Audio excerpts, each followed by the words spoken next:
पुराने आलोक cinema hall की ढलान में टेम्पो और बाइक की भिड़ंत। हादसे में एक युवक की दर्दनाक मौत व 2 घायल।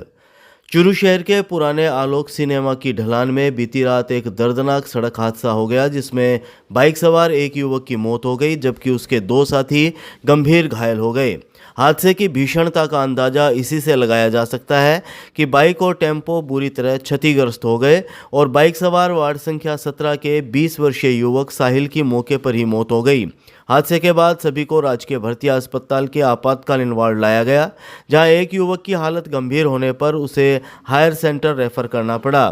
घटना की सूचना के बाद अस्पताल में लोगों की भीड़ जमा हो गई। कोतवाली एएसआई सुरेश कुमार ने शुक्रवार सुबह 8 बजे करीब बताया कि प्रारंभिक जानकारी के मुताबिक वार्ड संख्या 17 का 20 वर्षीय साहिल, 18 वर्षीय जाहिद और तेलियान मोहल्ला के 18 वर्षीय रहीश शादी में शरीक होकर बाइक से धर्म स्तूप की तरफ जा रहे थे। तभी टेम्पो से बाइक टकरा गई, जिससे यह हादसा हो गया।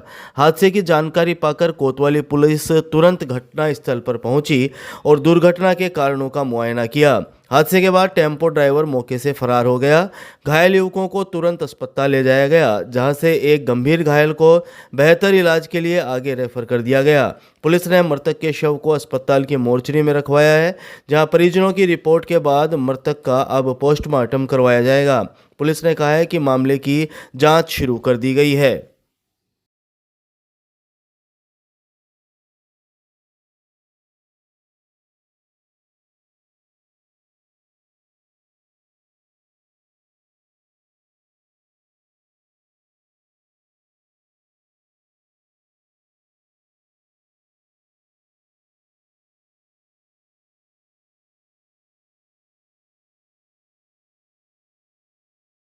सरदार शहर रोड पर भाजपा जिला उपाध्यक्ष मधुसूदन राजपुरोहित की गाड़ी को बस ने मारी टक्कर।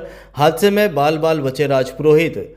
चूरू जिला मुख्यालय की सरदार शहर रोड पर शुक्रवार को हुए सड़क हादसे में भाजपा जिला उपाध्यक्ष और पंचायत समिति के प्रधान प्रतिनिधि मधुसूदन सिंह राजपुरोहित बाल बाल बच गए। एक तेज रफ्तार निजी बस ने भाजपा जिला उपाध्यक्ष की स्कॉर्पियो गाड़ी को पीछे से टक्कर मार दी। इस भीषण टक्कर से स्कॉर्पियो का पीछे का हिस्सा बुरी तरह क्षतिग्रस्त हो गया। सूचना के बाद कोतवाली थाना के सब इंस्पेक्टर बेजूलाल घटनास्थल पर पहुंचे। पुलिस ने बस को जब्त कर लिया है। पुलिस से शाम 5:30 बजे करीब मिली प्रारंभिक जानकारी के अनुसार भाजपा जिला उपाध्यक्ष मधुसूदन राजपुरोहित चूरू में अपने निजी काम करके चूरू से सरदार शहर की ओर जा रहे थे। तभी चूरू से करीब 5 किलोमीटर आगे सरदार शहर रोड पर पीछे से तेज रफ्तार निजी बस ने उनकी कार को जोरदार टक्कर मार दी। टक्कर इतनी जबरदस्त थी कि कार का पिछला हिस्सा बुरी तरह क्षतिग्रस्त हो गया।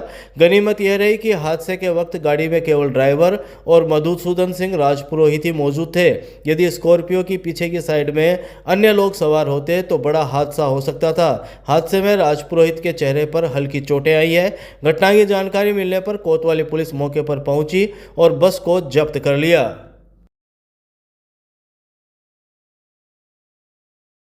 नहीं, भाषण में तो ये कहते हैं कि बीजेपी के विकास के विरोधी है, और कोई काम करते हैं तब ये कहते हैं ये काम हमने कराए। अरे व्हाट्सएप डालते हो कुछ ही और भाषण देते हो कुछ ही। ये समस्या का समाधान भारतीय जनता पार्टी है, विकास का नाम नरेंद्र मोदी भजनलाल सरकार है। आपने कुछ किया हो पिछले कितने साल में? एक ओवरब्रिज बनाया था 2008 से 13 में इस कांग्रेस सरकार में, वो 10 साल से बंद पड़ा है। उसको एलिवेटेड रोड बना के उसका समाधान करने वाली भारतीय जनता पार्टी है। एक काम बता दें, मेडिकल कॉलेज, लॉ कॉलेज, कृषि कॉलेज या मतलब आयुर्वेद कॉलेज, कौन सी बात करेंगे? एक काम बता दे, कांग्रेस हमने ये किया। कांग्रेस तो सिर्फ फूट डालो शासन किया, इसलिए इनका काम ये कहते हैं किसान विरोधी है। अरे किसान विरोधी, किसान के पक्ष में भारतीय जनता पार्टी है कि सम्मान निधि दी तो नरेंद्र मोदी जी ने दी। 70 साल की आज़ादी के बाद 1 रुपया कांग्रेस ने दिया। हमारे नरेंद्र मोदी जी ने किसान को 6000 सम्मान निधि दी। और भजनलाल सरकार ने हमारी बजट घोषणा में, हमारे घोषणा पत्र में था कि हम 12,000 रुपये करेंगे और 9,000 रुपये किस्त देके ये दिखा दिया किसान हितैषी है सरकार भारतीय जनता पार्टी। और आने वाले समय में किसान को सम्मान निधि 12,000 रुपये मिलेगी। अगर 6,000 रुपये नरेंद्र मोदी जी 5 साल गहलोत सरकार रही, अगर 6,000 देते तो आज 18,000 होते। किस मुंह से बात करें? कांग्रेस तो सिर्फ किसान विरोधी और गरीब विरोधी है। सर, आपने कहा कि कांग्रेस के ताला लगा रहता है कार्यालय में। मैंने नहीं, मेरे कार्यकर्ताओं ने कहा है।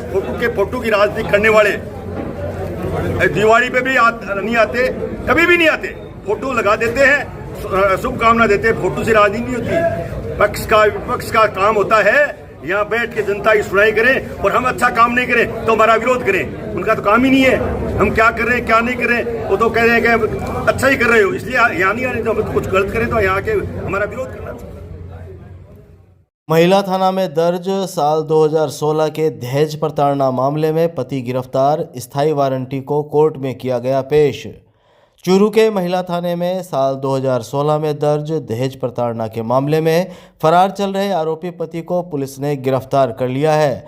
पुलिस ने हरियाणा के गांव बुडाक निवासी भूपेंद्र मेघवाल को गिरफ्तार किया, जो लंबे समय से फरार चल रहा था। महिला थाना अधिकारी कमला ने शुक्रवार दोपहर 1 बजे करीब बताया कि आरोपी के खिलाफ वर्ष 2016 में उसकी पत्नी ने दहेज के लिए प्रताड़ित करने और मारपीट कर घर से निकालने का मुकदमा दर्ज करवाया था। मामले की जांच के दौरान आरोपी लगातार अदालत में पेश नहीं हुआ, जिस पर कोर्ट ने साल 2023 में स्थायी वारंट जारी किया था। उन्होंने बताया कि एसपी के निर्देश पर चलाए जा रहे फरार व वारंटी आरोपियों की धरपकड़ अभियान के तहत कार्रवाई करते हुए महिला थाना चूरू की टीम ने पत्नी को दहेज के लिए प्रताड़ित करने के आरोपी पति को दबोच लिया। इस कार्रवाई में हेड कांस्टेबल सुरेंद्र रेड्डू व कांस्टेबल कुलदीप की विशेष भूमिका रही। गिरफ्तार आरोपी को शुक्रवार को न्यायालय में पेश किया गया, जहां से उसे न्यायिक अभिरक्षा में जेल भिजवा दिया गया। सैनिक बस्ती में भाजपा के आत्मनिर्भर भारत संकल्प अभियान के तहत कार्यक्रम, विधायक हरलाल सारण रहे मुख्य अतिथि। चूरू के सैनिक बस्ती स्थित पूर्व नेता प्रतिपक्ष राजेंद्र राठौड़ के आवास पर शुक्रवार को आत्मनिर्भर भारत संकल्प अभियान के तहत चूरू विधानसभा का सम्मेलन जिला अध्यक्ष बसंत शर्मा की अध्यक्षता में आयोजित हुआ। कार्यक्रम में विधायक हरलाल सारण मुख्य अतिथि रहे। इस मौके पर शाम 4 बजे करीब विधायक हरलाल सारण ने कहा कि प्रधानमंत्री नरेंद्र मोदी का आत्मनिर्भर भारत बनाना एक महान संकल्प है, जो अब साकार रूप ले रहा है। केंद्र सरकार की नीतियों से देश तेजी से आत्मनिर्भर की ओर बढ़ रहा है। मेक इन इंडिया से देश के युवाओं में स्वदेशी उत्पादों के प्रति जागरूकता आई है और रोजगार के अवसर बढ़े हैं। उन्होंने कहा कि ऑपरेशन सिंदूर ने भारत की सामरिक शक्ति को पूरी दुनिया के सामने सिद्ध किया है। हमारे स्वदेश निर्मित हथियारों ने दुश्मनों के दांत खट्टे कर दिए, जिससे आज भारत विश्व की बड़ी सैन्य और आर्थिक ताकत बनकर उभरा है। सारण ने कहा कि अब भारत गोली के बदले गोला चलाने की ताकत रखता है। ये प्रधानमंत्री मोदी के दृढ़ नेतृत्व का परिणाम है। भाजपा जिला अध्यक्ष बसंत शर्मा ने कहा कि प्रधानमंत्री मोदी का स्पष्ट विजन है कि जब तक भारत आत्मनिर्भर नहीं होगा तब तक पूर्ण विकास संभव नहीं है।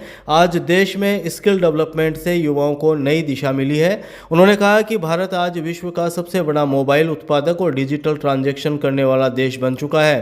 लघु उद्योग देश की अर्थव्यवस्था को मजबूती दे रहे हैं और रोजगार सृजन में हम अहम भूमिका निभा रहे हैं। शर्मा ने कहा कि भारत विश्व की तीसरी सबसे बड़ी अर्थव्यवस्था बनने की राह पर है। उन्होंने उदाहरण देते हुए कहा कि हाल ही में दीपावली पर भारतीयों ने 5 दिन में पाकिस्तान की कुल जीडीपी के बराबर खरीदारी की, जो भारत की आर्थिक शक्ति का प्रमाण है।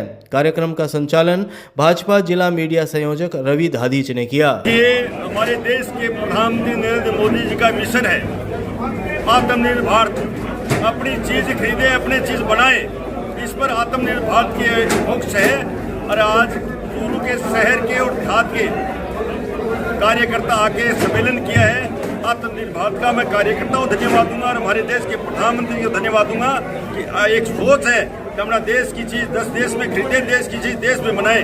इसके अभियान के तहत आज ये कार्यक्रम था। मैं सभी कार्यकर्ताओं को बधाई और धन्यवाद दूंगा।